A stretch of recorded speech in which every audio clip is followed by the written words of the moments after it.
guys, welcome back. My name is Santiago and today we're going to talk about the Jelly token inside of Jellyverse. So we're going to answer the question, why do you need Jelly in the first place? What is all about the Jelly token? For what can you use it? How is it interesting? Is it interesting as an investment to hold? And what can you expect and what is the token for? So let's dive right into it. So Jelly token is a utility and a governance token. Utility in a way that you can use Jelly for the pools, meaning that you can pool Jelly with other cryptocurrencies inside of JellySwap, and you can deposit Jelly as collateral in the stablecoin lending, meaning that you can use Jelly really in those applications and it really gets the utility from being inside of this. But then you could ask yourself, why do I need Jelly in the pools in the first place? And why do I need to put Jelly as collateral? Does this make sense? And the answer is pretty simple. It's liquidity. Liquidity makes everything way easier. You can swap with higher amounts, you can use the protocols with more stability, and you need a certain amount of minimum liquidity to also compete against the other protocols. And on top of that, you also need to somehow market your project, right? You need to make the protocols and the utility attractive. And especially when you still need time to build all those use cases and protocols and establish them step by step, you need to make your existing protocols and use cases also attractive and competitive against other protocols. And for all of this, you need your own token to incentivize and to also provide liquidity in your applications. And the second step, and the way more important step, is the whole governance system. So if you try to create a decentralized system, you need to create a system where people can vote and people can maintain the whole ecosystem. So what you want to have is, you want to have on the one side people as decentralized as possible who take decision and maintain the products. And on the other side, you want to have people who are actually using the products and the use case and pay a fee for this to the people who maintain it. And that is basically the structure of Jellyverse.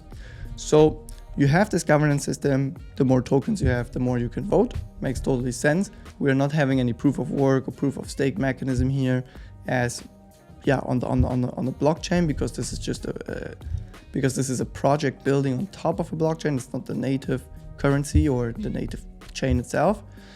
But you need still a validation system for decision, for fee structures, and for all the moving parts in this decentralized ecosystem.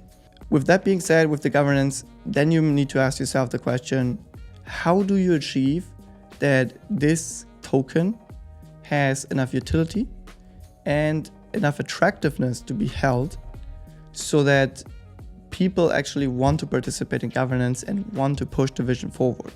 And this is what I was already mentioning. You really need to provide a long-term vision, and this is only possible if you have a closed system with a real yield.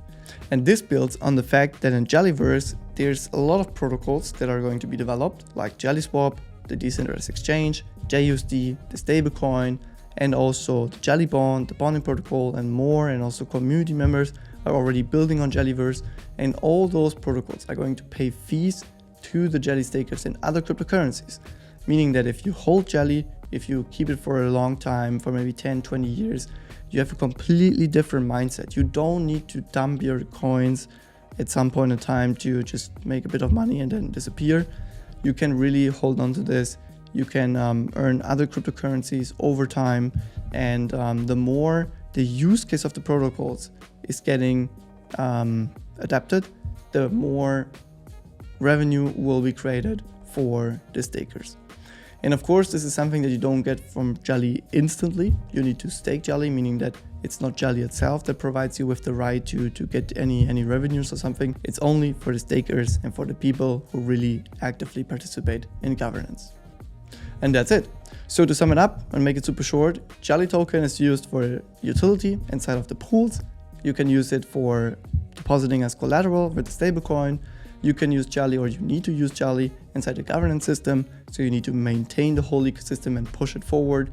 And lastly, you need to push the attractiveness of the token by incentivizing with real yield from the people who pay for the services that are actually offered in this ecosystem.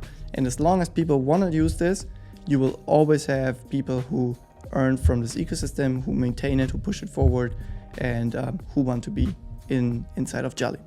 And with that being said, I hope I managed to get everything across. If you have any questions, just post it in the comments, leave a like or subscribe here for the channel for more information, or maybe join the Telegram group and get into conversations with us directly. I wish you all the best. See you next time.